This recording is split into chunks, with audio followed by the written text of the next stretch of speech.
My husband Michael comes from a large Irish-American family that prides itself on looking out for each other. When Michael was diagnosed with advanced lung cancer after he turned 71, all of the relatives got together to talk about how to handle his family crisis. Some of them were determined to act like everything would be all right. Others felt there was nothing they could do for him. There was a great feeling of sadness throughout our house. But I looked at it another way. I believed that Michael's future was in God's hands, and so I would make the best of whatever time he had left. I realized that there were things to be hopeful for. While he still felt well enough, I could hope that we'd enjoy our daily walks together. When he didn't feel up to going outside, I could hope that he'd still enjoy his favourite meals. If he does become bedridden, I could hope that he'd still be able to enjoy visits from our children and grandchildren. And when his end is near, I hope that he will be free of pain and at peace. As a family member, Kathleen did not feel hopeless or helpless. You may never have thought much about what role hope plays in your life, or about how you hope, or even about how you learn to hope. Yet research tells us that people hope very differently, and that the way we hope is affected by family experiences. We learned how to hope from our family of origin, that is, parents, brothers, and sisters, and from our current families as well. Families have well-established ways of hoping, which are called family hope patterns.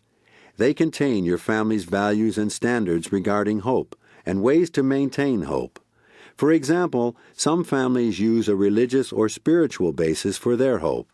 As a result, statistics and medical facts may not be as important to those families because they believe God will determine the outcome. These family members may draw great strength from attending religious services, from prayer, and from talking with their clergy. Another family may use information as the basis for their hope. Their hoping leans more toward fact-gathering. They use cancer information services and medical libraries.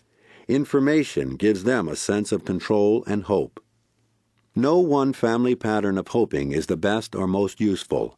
What is important is that you think about your own way of hoping and that you be direct with family, friends, and your healthcare team about what is most helpful to you about using and maintaining hope. You don't have to accept it if someone tells you there is nothing to hope for or that there is no hope. As we heard from Kathleen, there is always something to hope for, and you and your family have the right to determine for what, when, and how you hope. Try to think about something someone said or did in the past week that increased your hope. Go back even further and try to think of the most helpful thing someone said to you since you were diagnosed with cancer. What made the statement so helpful? Did it have anything to do with your maintaining hope? Another useful exercise is to keep a journal of hope.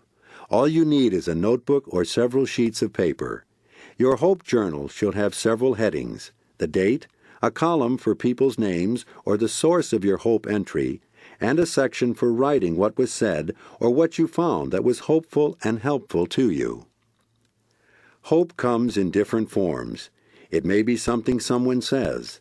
It may be a passage you read in a book or in the Bible, or it may be something you hear on television or the radio or at a support group. Or it may simply be some thought or memory that makes you feel more positive.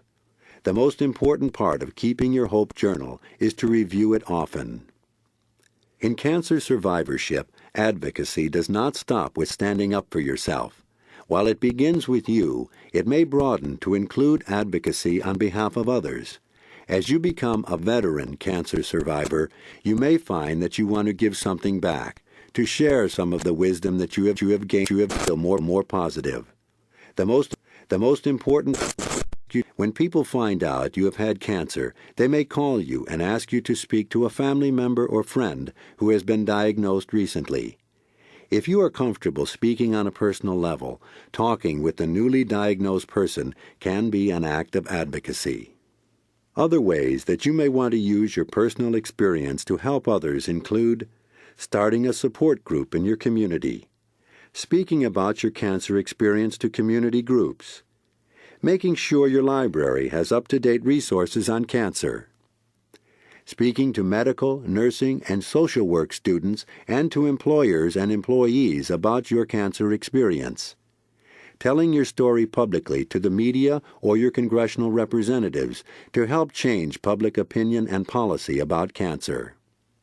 While the cancer experience is not unique, your individual experience with it is.